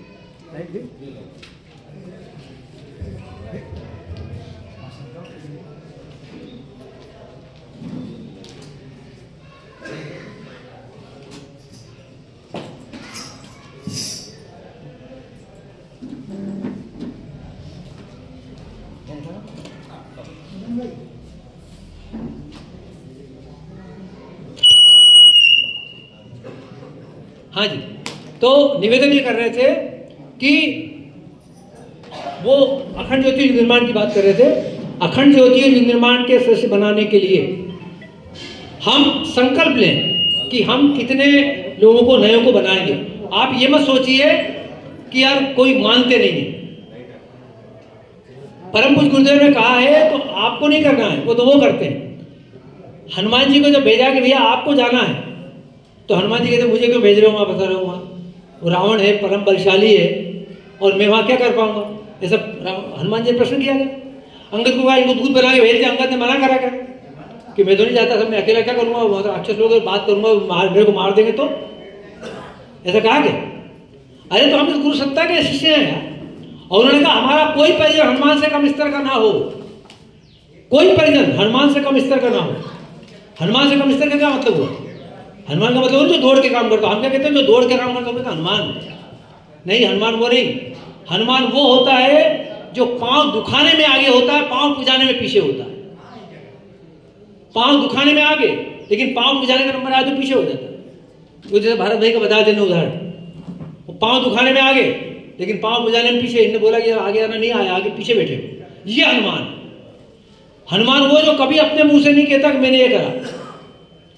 हनुमान जी जब आए तो उन्होंने पूछा भगवान ने, कहूँ यदि रावण पालित लंका के वे देव दुर्गति मंका, कैसे जलाई? तो तुरंत हनुमान जी के भाव से कहा, नाथ न कछु मोरी पर उताई सो सब बताओ प्रताप रघुराई। मैंने कुछ नहीं करा, आपकी कृपा से हुआ। तो हम जो भी काम करें, कोई कहे बहुत अच्छा करा, हमने नहीं करा, उनने करा, तो श्रेय उनको दे दे। तब भगवान कहते हैं, क्या कहते हैं? प्रति उपकार करूंगा तोरा सन्मुख होने सकत मोरा, मैं तुम्हारा ऋण नहीं चुका सकता। या तो भगवान श्री रामचंद्र जी ने परम अपने हनुमान जी को बोला है मैं तुम्हारा ऋण नहीं चुका सकता, या परम पूज्य गुरुदेव ने 1971 में जब वहां गए, कहां? शांति कुंज, मथुरा छोड़ करके बसंत पंचमी पे, तब उस समय उन्होंने अपने गायत्री जयंती पे सॉरी, तब उन्होंने अपनी उसके पहले की अखंड ज्योति थी, उसमें लिखा उन्होंने, आप पढ़ लेना, अब लोक सेवक दिशा बोध में भी लिखा हुआ है कि जिन्होंने हमारे लिए बूंद भर काम किया है, हमारा मन होता है कि हम उन पर बादल बन के बरस जाएं। जिन्होंने हमारे लिए काम किया है, हम अगले जन्मों में गाय, बैल, भैंस, मच्छर, मक्खी जो बनना पड़े, हम उनका ऋण उतारेंगे। ऐसा कोई गुरु दूसरा हुआ है जो ये कह रहा हो कि हम शिष्य का ऋण उतारेंगे? ये गुरुदेव कह रहे हैं हमारे। ऐसे गुरु हमको मिले हैं और हम उनके लिए कार्य ना करें, हम उनके लिए अपने आप को तैयार ना करें, तो हमसे जैसा दुर्भाग्यशाली कौन होगा? निवेदन ये है, अब तक गई सो गई, अब मत जाने दीजिए, अब एक क्षण भी मत जाने दीजिए। युग निर्माण का समय नजदीक है, आपको श्रेय सम्मान मिलना है। वरना श्रेय सम्मान दूसरों को मिल जाएगा, आप फिर कहते रहना हमने बहुत यज्ञ कराया, हमने बहुत प्रज्ञा मंडल बनाया, कोई काम के नहीं। क्यों? फ्रंट पे लाइन पे आप नहीं दिख रहे, वहां दूसरे दिख रहे हैं, उनको श्रेय मिल गया सबको कि इन्होंने करा काम है। आप डटे रहो आगे, और आप कैसे एक बात डटोगे? एक साधन है और वो साधन है परम गुरुदेव का साहित्य, दूसरा कोई नहीं है। हमारी बात मत मानो, किसी की मत मानो, आप केवल गुरुदेव की बात मानो, बस उनका साहित्य पढ़ो।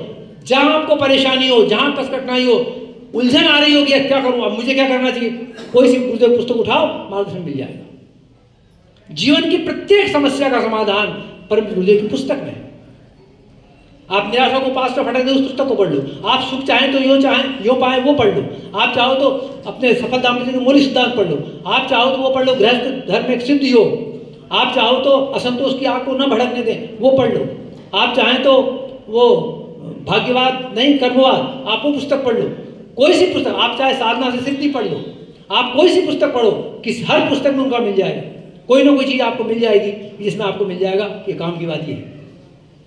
लेकिन निवेदन ये है, आपको पढ़ना पड़ेगा रोज। एक भी दिन ना जाए, जिस दिन जाए उस दिन प्रायश्चित करोगे, आज मैं गुरुदेव की पुस्तक क्यों नहीं पढ़ पाए।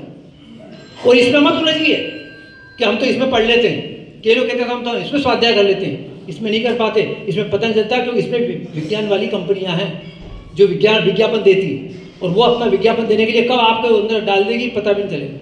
इसलिए केवल ऑफलाइन पुस्तक ही पढ़ी। आपने इतनी देर बात सुनी, बहुत सारी बातें हमने कही, जो हमारे अंदर का दर्द था, जो पीड़ा थी, जो गुरु की बात थी, वो कहने का प्रयास किया। हमारी वाणी में दोष हो सकता है, अशुद्धियां हो सकती है, भाव में उत्तेजना हो सकती है, लेकिन हमारा आपके प्रति कहने का कोई दुर्भाव नहीं। ये पीड़ा थी जो गुरुदेव की कहीं ना कहीं से वो होती है कि यार हमारे भाई लोग क्यों नहीं करते ऐसा, हमारी बहन ऐसा क्यों नहीं करती। और अपने से अपनी बात मैं भाई से नहीं कहूंगा तो किससे कहूंगा यार, मैं मेरी बहन से नहीं कहूंगा तो किससे कहूंगा। इसलिए आपसे कहा है, कुछ बुरी बात लगी हो तो मुझे क्षमा करें, अच्छी लगी हो उसे परम पूज्य गुरुदेव की बात माने, और हम परम पूज्य गुरुदेव के लाडले बेटे बेटी बन जाएं, और ऐसे बन जाएं कि जब हम रात को सोएं तो ऐसा लगे कि परम पूज्य गुरुदेव आए हैं और सिर पे मेरे हाथ फेर रहे हैं, बोले मेरी बेटी ने बहुत काम किया, मेरी बेटी बहुत अच्छा काम कर रही है। तब हम अपने भाग्य को सराहें। ऐसा आप सब बने और ऐसा अपन सहें। हमारे संपर्क में आने वाले सब लोग कहें कि हमारे फला भाभी या हमारी माँ या हमारे पिताजी या हमारे काका या फो बहुत अच्छा काम करते थे। ऐसा करें। सबके लिए बहुत बहुत मंगल कामना, बहुत बहुत शुभकामना। ओम शांति।